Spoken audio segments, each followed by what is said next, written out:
So what's up? Kamusta? Ayos ba tayo dyan? So nandito tayo ngayon sa may Microbikes ng Rafael branch para sa update natin at nakita rin ulit natin at available na nga po dito sa branch nila itong Microbike, itong MX150XR. So alamin natin kung gaano nga ba kasulit yung specification nito at yung presyo niya. Alamin natin. So tara, samahan niyo ako. Ayos na ayos siya. Don't wait up, I've been working hard every day, living dreams for a pay stub, yeah, straight up.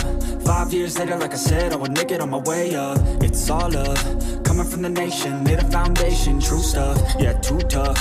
We ain't giving up on our dreams, everything is ahead of us. Stay true to your path, it's not where you start, it's all where you're at. It's where you end up when your back's to the mat. Do you cripple the flat or get up off your back? Deliver these facts to see them react. The stadium's packed, they all gonna snap. The motivated. So ayun na nga, nakita na rin ulit natin at available na po, napakarami pong available na unit ng MX150XR at dito sa harap natin meron tayong kulay black. Okay, so papakita ko sa inyo yung kulay red naman at yung iba pa nilang unit dito, pero syempre focus muna tayo rito at masa-sound check na rin natin itong motorcycle na to at kung gaano nga ba siya kaganda at kung gaano nga ba siya kasulit. So tara, walk around na natin. So ayun na nga, sa kanyang headlight, yun ang itsura niya. Meron tayo rito ang projected valve na maliit, tapos 4 na valve yan. And then meron tayo rito ang park light. Pakita ko na lang din sa inyo yung kanyang ilaw para at least meron tayong idea kung ano nga ba ang itsura niya kapag naka-activate. So ayan, on natin. Ito yung kanyang panel gauge. Yun o. Meron tayo rito speedometer, odometer, naka-neutral, tapos signal light natin. Ayan. Kabila, okay. Pag naka-high beam, hindi natin makikita. Pero ito, pag naka-high beam, and then meron tayong RPM dito sa taas. Ayan. So, pag naka-on, yan ang itsura niya. Ganyan. So kapag yung ilaw niya, ito, napakaliwanag ng ilaw niya. High and low, ayan. Meron na siyang high and low, napakaliwanag. And then yung park light niya dito, signal light, ayan, yung tail light niya. And then yung signal light din dito, ayan ang itsura. Tapos plate light, ayan. So pakinggan natin yung ating tambucho, kung gaano nga ba kasulit at kaganda yung tambucho niya.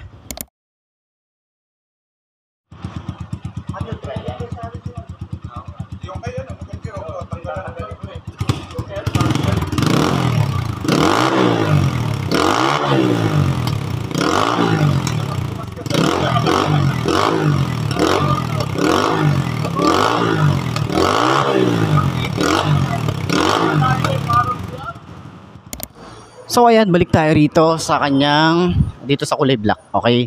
So naka-inverted forks tayo rito na silver yung kulay and then mahaba yung ating fender. Ayan, medyo nag-wobble lang siya pero may extension din yan. Ayan yung extension natin dito. Medyo maliit lang din extension niya and meron tayong cover para sa kanyang shock. And wide spoke tayo rito and then meron tayo ritong wavy design na kanyang disc brake. Ayan, naka-single disc brake. Dual pot caliper tayo rito at U1 Ching yung kanyang brand. Ang size naman dito ay 3x19. Ayan yung size niya rito sa harap. Ayan, napakaganda ng rayos niya rito. Tapos, ito yung tsura ng ating chassis. Ganyan, ang datingan, maganda yung mga pagkakahinang dito, yung mga pagkakadugtong. Tsaka, maganda yung mga ginamit dito na bolts. Ayan, di ba? Pwede kayong gumamit ng ganyang design. Tapos, pwede rin yung parang screw, okay? And then, yung ating gas tank, ito, disusi pa rin to kapag mag-o-open tayo rito ng cap. Kasi kagandahan kasi dito, at least hindi siya mapapakialaman sa parking, 'di ba? Kasi kung wala siyang susi, pwedeng mabuksan niya ng iba tapos lagyan or paglaruan, 'di ba? 'Yun yung kagandahan kapag mga ganito na naka-open, okay? Pero kung tago naman siya, okay lang na walang susian, okay? So, 'yun yung kagandahan doon. And then, 'yun na nga, yung kanyang handlebar, maganda yung kanyang itsura, maganda yung paint job, matte finish. And tingnan niyo naman dito, pinagdudugtungan ng ating shock. Okay? So, sa clutch, maganda yung lever, smooth lang din. Meron tayo ritong rubber. And then, meron tayong high and low. Meron siyang kill switch, signal light, busina. Ayan. So, hindi natin na busina check pala. Okay, busina check natin. Malakas din. Ayos, malakas din yung kanyang busina. So, ayun na nga, yung decals niya, napaka-minimalist lang. Meron lang tayo makikita ritong MMC. Meron tayong kulay white dito. Dito naman, meron siyang MX150 XR. Yan lang, yung makikita natin. And then, sa upuan niya, sobrang lambot. Tsaka makapal din yung foam niya. Kaya masarap tong upuan. Kaya kahit sobrang lubak, maganda yung foam, maganda yung shock. Hindi natin ramdam yung lubak. Yan yung kagandahan dito sa motorcycle na to. And then, meron tayo ritong bracket. Pwede tayo maglagay dito ng top box, lagay ng mga ibang gamit na pwedeng pang camp. No, pwede nyo pang camp to, pang bundok nga to eh. Pwede to ipang bundok eh. So, yung kanyang taillight, ayan nga, nakita natin yung kanyang ilaw at yung signal light niya. At kagandahan kasi dito sa motorcycle na to, LED na halos lahat ng ilaw niya. So, yung ating tambucho, ganito yung design niya. Oh. Ganito, dito siya pinadaan. So, kagandahan dito is, kahit di nyo napalitan, alisin nyo nga lang pala dito. Oh. Meron siyang silencer. Kaya, mas maganda yung tunog nito kapag wala to. So, ayan, inaalis lang yan. Tapos, pwede nyo ibalik ulit. Okay? Kahit di na kayo magpalit ng tambucho, napakaganda ng tunog niya. Sa personal, hindi ko lang sure sa video kung ma-appreciate nyo yung sounds niya. Pero sa personal, napakaganda. So, meron tayo ritong cover. Ayan ang itsura. Maganda yung makina. Meron tayong kickstart. Ayan yung kickstart natin. Napiflip yung ating foot pegs para dito. Ayan ang itsura niya. Ganito. Ganito ang itsura niya. Ayan.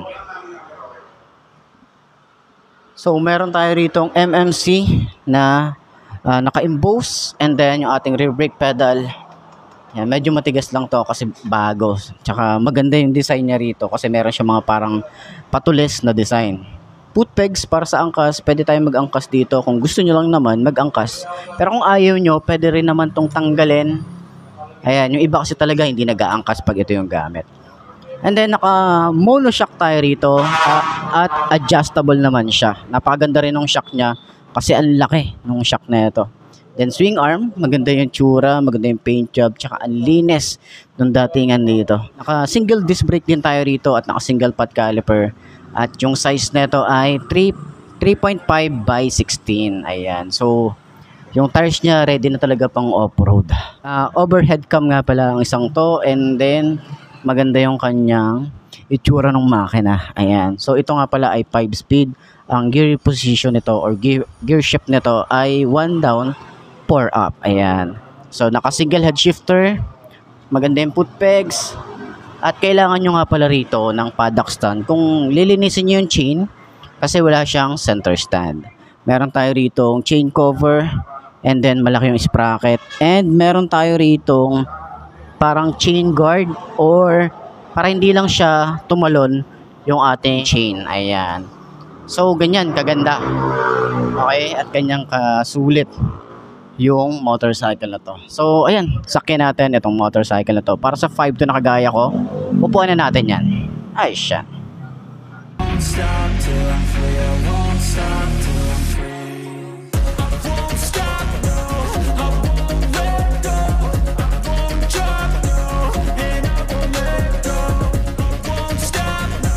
I won't let go. I won't drop, no. And I won't let go.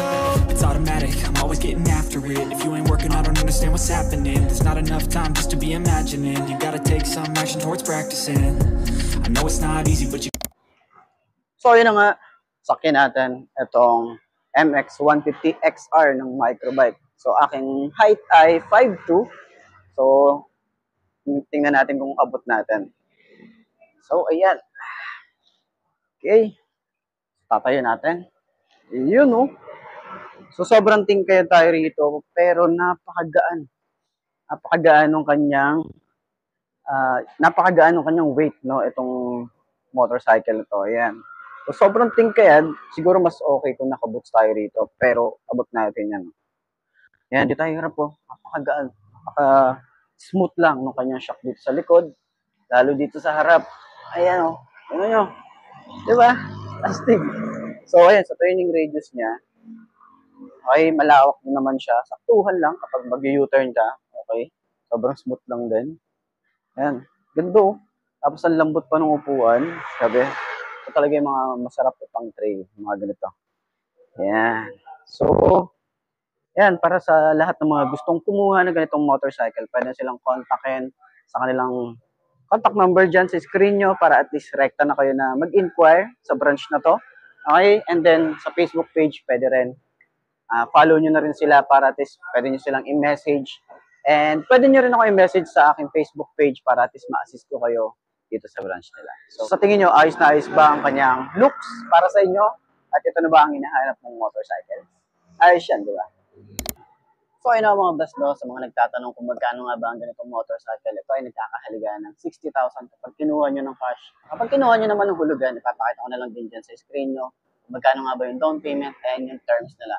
So, sa tingin nyo, sulit nga ba ang ganitong motorcycle? At pwede nyo rin i-share yung mga naging experience nyo, lalo na dun sa mga nakabili na ng ganitong motorcycle para at least merong idea yung mga gustong bumili ng ganitong motorcycle. Okay? So, nice. So, yun nga mga best, no? Ito na ba ang motor na babagi sa'yo? Kung ito na nga ay markahan mo na at mag-subscribe ka na sa aking YouTube channel, i-click mo na rin yung notification bell para updated ka sa lahat ng videos na upload natin. Dito araw-araw sa laging tatandaan, wala sa brand ng motor ang itatagal yan. Kung di na sa pag-aalaga mo yan, tatagal yan, ayos na ayos yan. So, kita ka na lang ulit tayo bukas. I'm Mark D. Ciao. Maraming salamat sa inyo. Babush.